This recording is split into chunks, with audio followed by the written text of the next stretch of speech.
And then I was trained by the IRGC, Islamic Revolutionary Guard, thinking dying for the sake of Islam is going to get me eternal life. I was going to become the sacrifice in order to have eternal life. And then I heard, Son of God has been sacrificed for me.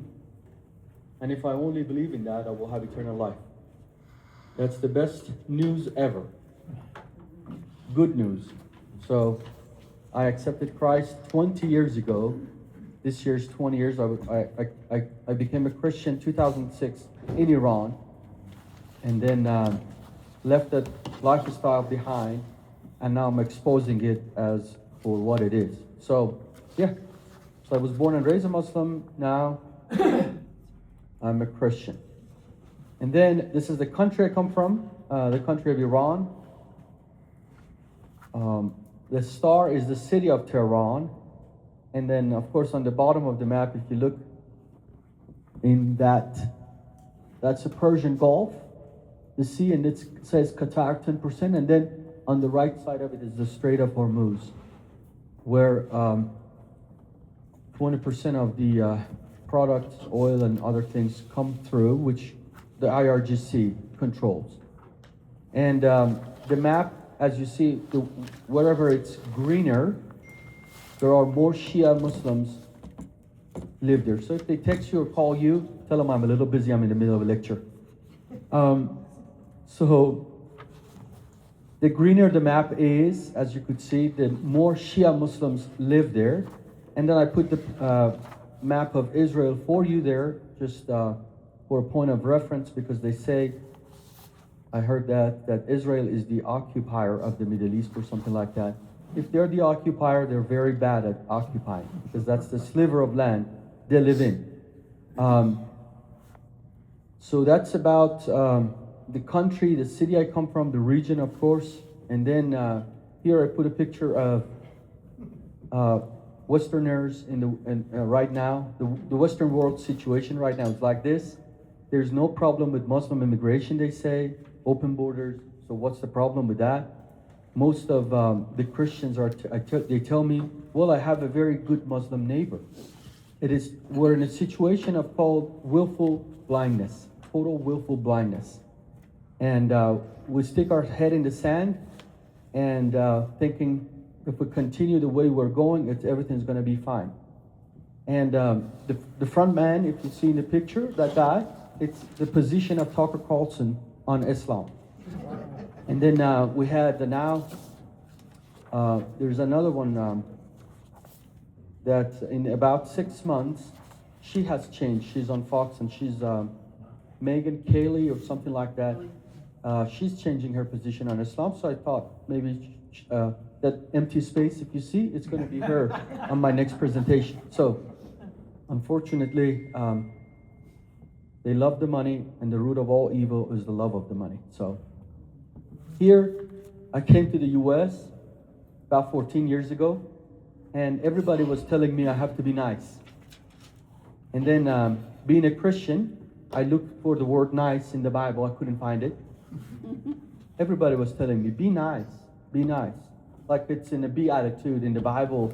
Jesus told the disciples, go there to all the nations and be nice. I couldn't find it. So I looked it up on Google, on Prophet Google, to see what the word nice means. You know, English being my third language. I looked at it, and the word nice is originated from a Latin word called nescius, means ignorant or not knowing.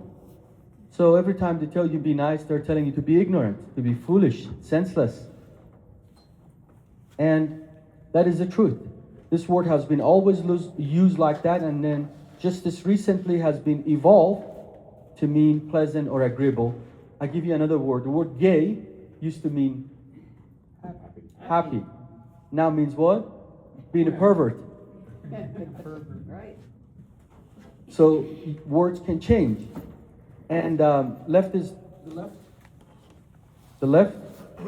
the master of using euphemisms, changing and substituting a word that is offensive, change the meaning of it, and then selling it to the masses, and then make it agreeable or inoffensive.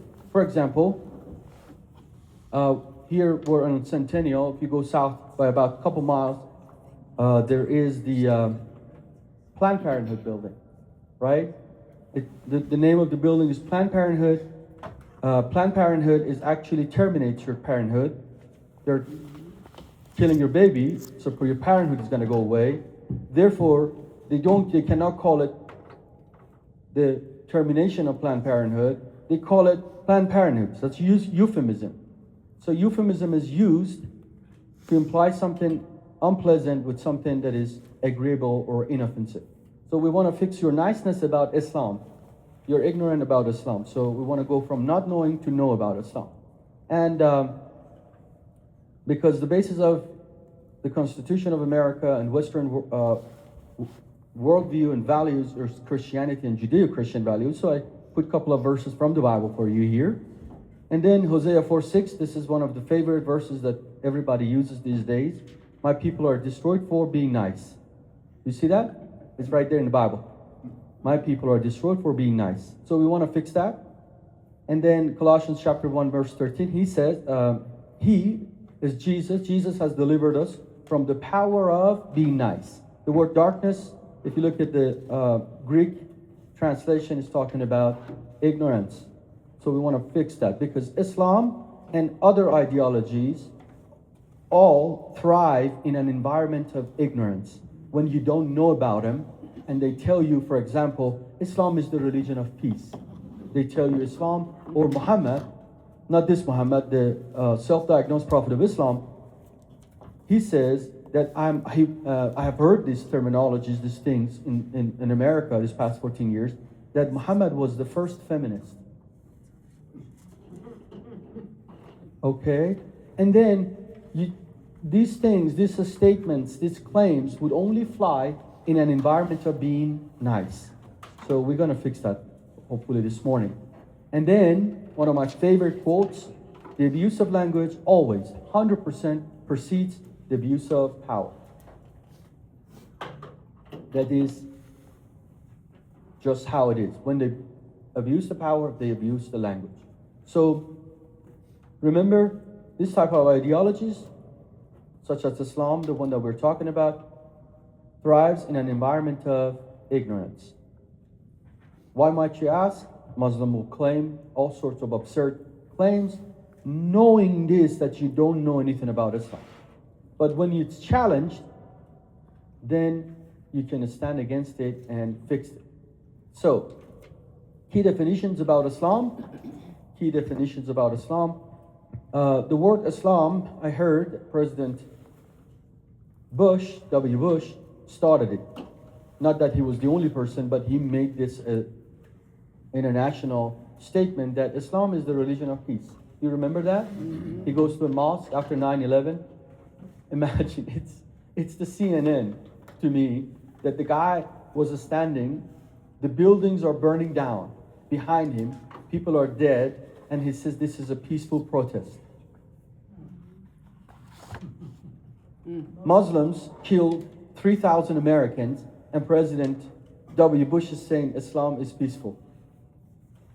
I mean, it is total cognitive dissonance. Something that is so inconsistent with the picture, the news that you receive, and the things that they're saying. It is such an incoherent statement. They just kill people, cannot be peaceful, but then he says it's peaceful.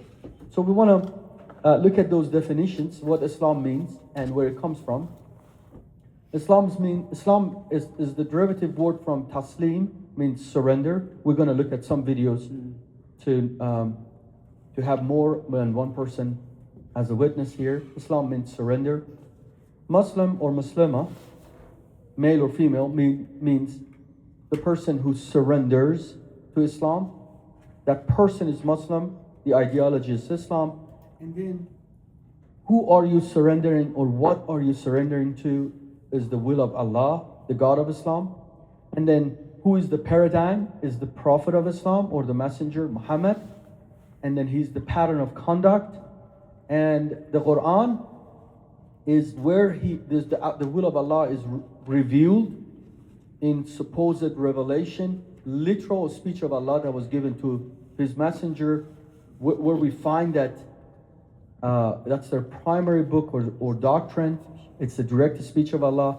And then, of course, we go to hadiths, which is the reports about Muhammad. His sayings, his actions used to define his teaching and example. And then, more importantly than all of that, Sharia or Sharia law, what is that? According to Muslims, that means the path to life. Islam being the descriptive name of the ideology, Sharia is the prescribed way of living it out.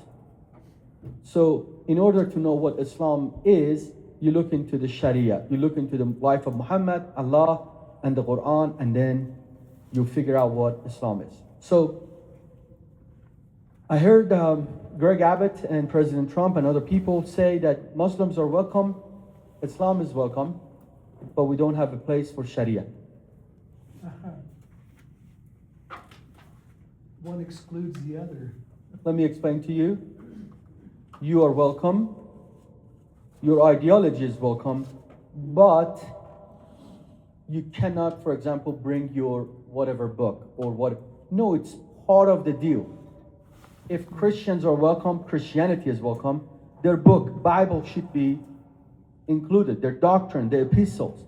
This is not something out there, some draconian law that only a few Muslims that are out there in Syria, ISIS, or in Afghanistan, Al-Qaeda or Taliban or the Islamic regime.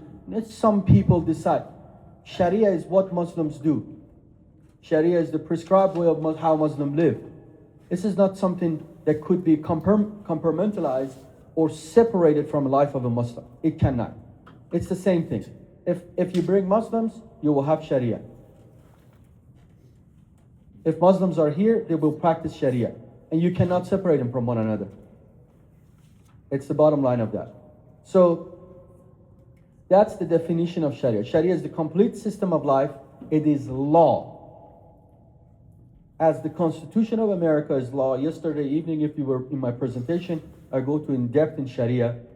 And the part that are very incompatible, inconsistent with the Constitution of America or anything humane, which all of the Muslims practice it as their daily life. For example, I'll give you one. We'll talk about taqiyya or lying. Lying is part of the life of a Muslim. Lying is taught to Muslims. As you are told, you need, for example, to be truthful, to have integrity, all of that. Part of a Muslim life is to lie. Chapter 3, verse 54 of the Quran says, وَمَكَرُوا وَمَكَرَ اللَّهُ اللَّهُ خَيْرُ الْمَاكِرِينَ. They deceived, Allah deceived. Allah is the great. Khairul Makirin is the greatest of the deceivers. If that is the God you worship, internalize it as the greatest of the deceivers, you become one. That's the bottom line. So, Sharia is not something separated from the life of Muslims, and Muslims are not separated from the Sharia. And to be consistent, if you want Islam, you will have to deal with Sharia. So that is some of the key definitions that you need to know. And then this lady is going to explain to us what the definition of Islam is. Every time we recite in our bowing and our prostrations. The fact that we're so honored to carry the name of Islam and the name of Muslim, one who surrenders. And how do you surrender? And yes, putting up your palms is one way of surrendering, but putting your nose all the way, your head all the way to the ground is a complete surrendering, isn't it not? Or is it not, right? Complete surrendering to Allah subhanahu wa ta'ala. That is what a Muslim does. And it's such a beautiful thing. That's such a beautiful thing. So, somebody cut me off, I talk too much? Okay. So, what Muslim does, surrenders. To who? To Allah and His Prophet. And how is that surrender? Sharia. You can't say that Islam is a religion of peace, because Islam, it does not mean peace. Islam means Islam submission. So the Muslim is the one who submits. You know, there's a place for violence. Oh, so I cut it off because he's talking about violence and jihad. We'll talk about it a little bit. So Islam doesn't mean peace. So your niceness about that is hopefully is fixed. Islam means surrender, and that's the bottom line of it. And whenever you buy any sort of halal meat, you're surrendering to Islam. Anytime you accommodate anything Islamic, you're surrendering to Islam. That's the definition. So Islam has teachings about God. There is a slide that is blue, there is a slide that is red. I'm going to explain to you why. Because there are so many contradictions in the Quran, and then there is a doctrine that fixes those contradictions. That is called the doctrine of abrogation. It is also in the Quran described for Muslims as in Sharia of Islam. This is super important. For example, in the Western world, this is the Islam teaching of God. Allah is all powerful, all knowing, all wise, all merciful, all creator of universe. Okay, and then they tell you these things, and then you're like, this is quite close to Christianity or Judaism or the God of the Bible. This is the side that they talk to you about. They show it to you. The side that is holding from you, that it wasn't held from us in Middle East, it's this side, for example, that is going against the biblical Bible. So this is a side that is practiced in minority. There is a side that when Sharia is in control. So it says Allah is not Trinity. Do not say three. Allah is only one God. Is exalted above him to have a son. So the sonship is denied. And then Allah is father to no one. He neither begets nor is begotten. That is Surah Al-Ikhlas, chapter 112, verse 3. All Muslims, regardless of where they are, location, they pray 5 times a day, but 17 times they prostrate, they bow down, they stand up, and they recite that very chapter, chapter 112. And their prayer, supposed prayer, it's the rejection or the denial of the fatherhood of God and the sonship of Christ. That's their prayer. So it's a polemic toward Christianity. And then also in all of the names of Allah, Allah does not love the unbelievers. So if you don't believe in Allah, Allah will not love you. He has 99 names. The God of Islam has 99 names. None of it is Father, none of it is love. So there is a side that is similar to Christianity, and there is a side that is absolutely opposing Christianity. And if you look at it a little more, remember the red is the side that they don't show you. So no fatherhood, no sonship, and if the only relationship you can have with Allah is servants or slaves.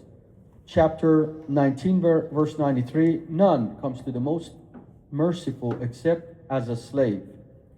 Give you an example. This is phenomenal, the things I see in the Western world, especially in America. There was a basketball player, quite famous. His name was Kareem Abdul-Jabbar. That's not his name. He just changes his name. His name evolved, and he identified as a Muslim. Kareem Abdul-Jabbar. So when I was getting started in ministry in America, I realized that the Muslim clergy, the Muslim apologists, and the inviters to Islam go to the prisons and work among the black communities and the minorities in America. They go to prison and they tell the black teenagers or black male that Christianity is the religion of the white man. Are you with me? They say they are telling these kids that are supposedly oppressed, victimized, thrown in prison. This Muslim clergy are inviting them to Islam, and this is their pitch. Christianity is the religion of the white man. The white man slaps you on the right cheek. It tells you to turn the other cheek, because the white man wants to keep you oppressed. But our prophet, Muhammad, tells you if they slap you into the right cheek, you retaliate. You even take your properties. So you fight back. So this became their pitch. And as a result, Muslim growth among minorities, especially black, in prisons are appealing. We have a lot of Muslims who are converting. We have a lot of Christians, in quotation. If you're born a Christian, you're not considered anyway. I'm not going to go there. So these American black victimized, oppressed supposedly in prisons are getting invited and are converting to Islam because now they want to. Islam empowers them to fight back. And Kareem Abdul-Jabbar or Muhammad Ali, if you remember these names, Cassius Clay, exactly. So they're trying to fight the oppressive system or the systematic racism by turning to Islam. But hear me, brothers and sisters, hear me. The name Kareem Abdul-Jabbar, the word Abdul means a slave. Jabbar, the word Jabbar is the name of Allah, means the oppressor. So he went to fight. You cannot make these things up. So this black man now has converted to Islam to fight against the supremacy or whatever they believe that exists. America is so racist that 20 million people put their lives in danger to come to the US to feel the racism for themselves. Yes. Anyway, that was a joke. Some of you are like, what is he talking about? So he goes and picks up a name for himself that means the slave of the oppressor. Oppressor, Jabbar, is the name of Allah. He has 99 names. The highest level as a Muslim you could get, it is slave to a master. And these people are converting. But remember, they're showing them this side of Islam, but not this side of Islam. Because we'll talk about the duality of Islam real quick, because you need to learn this. So there's a different presentation that they will have. Part of it is appealing, and part of it is not very appealing. So that's the teaching of God. And then, of course, Islam also have teachings about Jesus. These are what you hear. What they say that, well, we believe in your Jesus. I have seen so many tables anywhere around the world, anywhere around the Western world, that Muslims have tables. It says, if you want to learn about Islam, come and ask me. Or they say, if you want to learn about Jesus, Muslims believe in Jesus. Let's see, who do they really believe? They believe in the virgin birth, and the Jesus of the Quran performed many miracles. He is the Messiah. He is the Word of Allah, the Spirit of Allah. And the miracles that he performed in the Quran includes healing, raising the dead, and giving life to a clay bird, and all of that. So you say, wow, Muslims really respect Jesus. That's great. And then, of course, they also say that Jesus was pure according to the hadiths. If you look here, Satan touches the bottom of the page. Satan touches every newborn except Mary and her child. So they really respect Jesus. That's the side. Remember the blue slide? That's the side that is appealing to the Western world or the Christendom. That's what they show you. What they don't show you is this.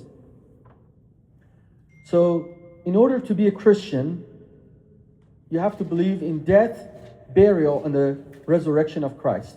And then in Islam, the death of Jesus on the cross has been denied. In the Quran, in black and white, it says they did not kill him, nor they did not crucify him. And then goes again, if he didn't die, he wasn't raised from the dead. And of course, Jesus is not divine. So they tell you we believe in a Jesus, but that Jesus, that historical Jesus, the Son of God who was crucified, they deny that. And of course, when you say that Jesus is part of the triune God, the Trinity, the third of the three, that is also explicitly denied in the Quran. Remember the blue? There's parts that is very appealing, and there's parts that are very contradictory to what Islam says. So Islam agrees with Christian language until it reaches the heart of the gospel.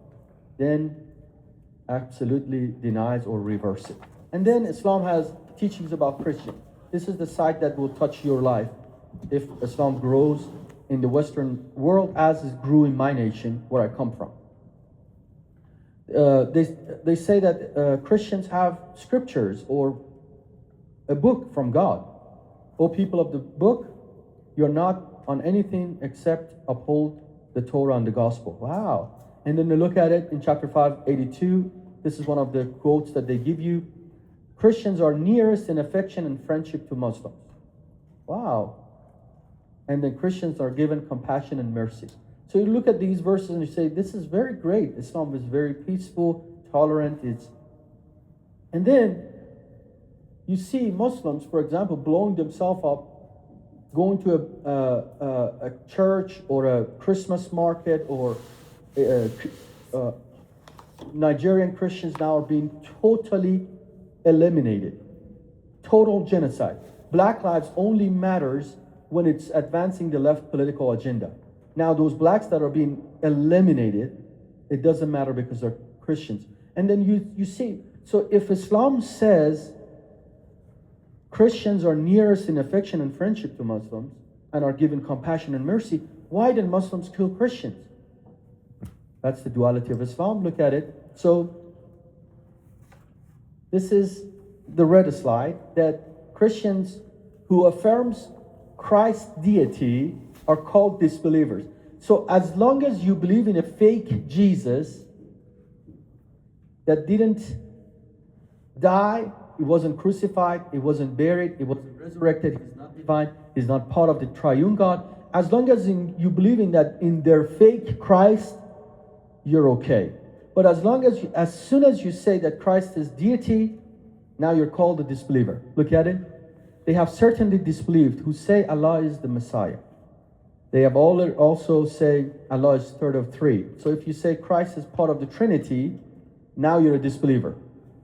And then 98, that's one of my favorite verses when Muslims bring up, oh, we love Christians. So you love Christians, but your Allah hates Christians, because it's in the Quran, chapter 98, verse 6. Indeed, those who disbelieve among the people of the book, Christians and Jews, are polytheists. They will be in hellfire forever, and they are the worst of the creatures. So you say, how one verse, one side of the Quran, it says Christians are nearest in affection, and one side it says Christians are the worst of the creatures. How is this? How do they reconcile these contradictions? I'm glad you're asking that question. It's really. Isn't it interesting though? It has to do with lying. No, we'll get there. It has to, but we'll get there. We're going to fix your niceness about Islam and this duality of Islam. And then also, the latest revelation that came to Muhammad, give me 1 second. This chapter of the Quran, that's all you need to know. There are 114 chapters in the Quran. This is the only chapter you should know, chapter 9 of the Quran. Because that's the latest revelation that came to Muhammad. And Muslims will apply that as their final goal. And look at what it says. Fight those who do not believe from the people of the book until they pay jizya and feel themselves subdued or humiliated. So, how is this that here it says that Christians were given compassion and mercy, nearest in affection, they have scriptures from God, and now completely goes against him? This is called the doctrine of abrogation, or the doctrine of nasakh wa mansukh, meaning there are two versions of revelations that was revealed to Muhammad. Please track with me. This is super important. This is mentioned twice in the Quran, chapter 2, 106, and chapter 16, 101. That there is earlier revelation that came to Muhammad. When Muhammad was in minority in Mecca, starting his prophethood, he had 120 followers in 12 years of his prophethood. When he was minority, living among pagans, Christians, and Jews, he would be appealing to them. He would say, to you, your religion, to me, my religion. Christians have the scriptures. There is no compulsion in religion. I think my time is up. So there is earlier revelation that came to Muhammad, and then when he was chased out of the city of Mecca, he went to city of Medina, And then there he became a political activist. Also, he became a warlord. From 120 followers to now 10,000 men are fighting for him. His revelation also changed. Yes. This is called the doctrine of abrogation. What came to him earlier was very peaceful, tolerant, coexisting, because he was in minority. Now he has 10,000 men fighting for him. Now conveniently his revelation are changing. And now he says, if you do not surrender to me, you're given 3 options as a Christian. And later revelation supersedes or cancels out or abrogates earlier revelation. I'll put it here. The Muslim scholar is going to explain it to us. This is Sheikh Hasim, 1.5 million subscribers on YouTube, 400 million views. The reason behind such jihad, number 1, to call them to Islam. It is for da'wah. He's explaining to you verse 929 of the Quran. Fight those who do not believe in Allah from among the people of the book, Christians and Jews, until they pay jizya, the tribute, the protection tax, and feel themselves subdued. The reason behind such jihad, number 1, to call them to Islam. It is for da'wah. The jihad is only for da'wah. That is why when Muslims go and conquer the adjacent country, what do? We kill them all? No. The Prophet says, the first thing you do is call them to Islam. If they accept it, leave them. House, they're Muslims, we go. We don't want your country. We don't want your land. We don't want your wealth.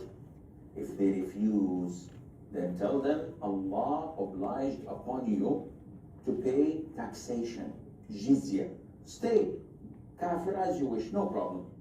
But you have to give us a percentage so that we take jizya. And in return, when enemy comes and attack your country, you don't fight. We Muslims protect you. Subhanallah, for this little money, yes. And you enjoy sitting in your homes and in your country and live your life normally. But the ruling is for Sharia. So you do not open nightclubs, you do not fornicate in the streets, you do not, no, Sharia rules, but you live your life, you marry, you have children, you enjoy your life, but publicly, Islam rules. If they refuse, then we have to fight. And if we fight you, then we capture you, you become our slaves, and we take your land, and you take, because you refuse, I give you 2 good options. This is the strength of Islam. But nowadays, forget this, maybe in the coming 40, 50 years when the Muslims become strong as they're supposed to be, and they are focused and Islamically oriented. So look how beautiful Islam is. So if you do not understand this doctrine, this duality of Islam, you will not understand Islam. You will not. There are 2 types of revelations that came to Muhammad, and there are 2 types of Muslims anywhere in the world. They transition when their numbers changes. For example, earlier verses, Mecca, early Medina, nearest in afflictions are the believers, Muslims to the Christians. That's the mask they're wearing in the West now, in America especially. But then, where I come from, I never heard those verses because it's useless, because Sharia rules, Islam rules. Therefore, they have fight them until they pay jizya. These are the later verses. Every time there is contradiction in Islam, you look at the doctrine of abrogation, whatever came later abrogates, cancels out whatever came earlier. So no compulsion in religion is useless in my country where I come from because Islam rules. But in America, they tell you, oh look, there are verses in the Quran that says there is no compulsion in religion. And these are the references I gave you. We do not abrogate, Allah is saying, we do not abrogate a change, cancel out or change a verse or cause it to be forgotten, except that will bring one better than it or similar. So Allah is telling Muhammad that if something revealed to you later, we will change it. We will cancel the earlier one because we give you one better one. And then when we substitute a verse in a place of another, Allah knows best what He sends down. So every time there's contradiction, they look at when this verse was revealed. Was it in early Mecca or was it later in Medina? And if it's later, that verse supersedes and cancels out the earlier revelation. It's a super important, and this is the 3 stages of jihad, or 3 stages of progress of Islam. I heard a very famous podcast was saying that Islam in America is not the real Islam. What a joke. Because they think in their mind that American that was with this big podcast, he's looking at Islam practice in Muslim majority countries and how hostile and evil it is, and then it's comparing it to the Islam in America. My nice neighbor, Muslim neighbor, they just lived in their life, they came for a better future or whatever, and they're comparing the two, and they say therefore Islam in America is not real Islam. No, it is real Islam. It just depends what is the population and how it's being practiced. Islam is in minority. Remember, the first 12 years of Muhammad, he was outnumbered.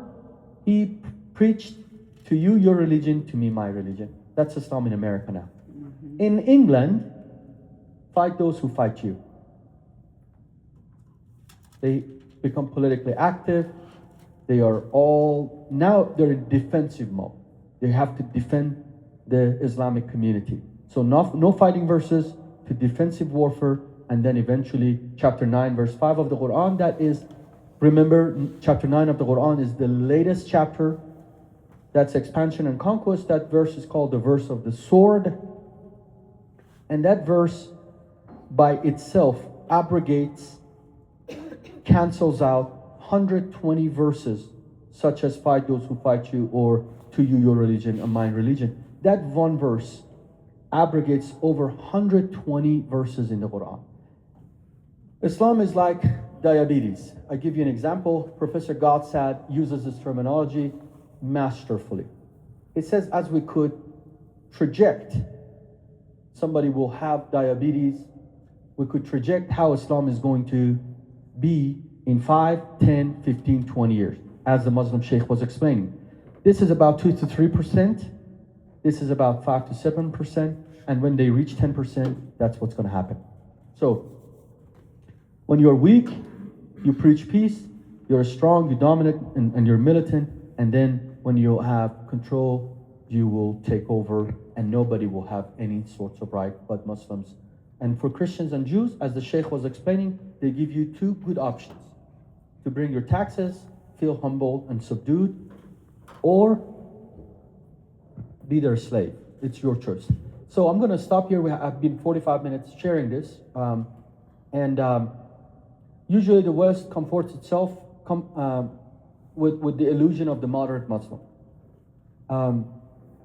And they say, when they hear these things about Islam, then like that podcast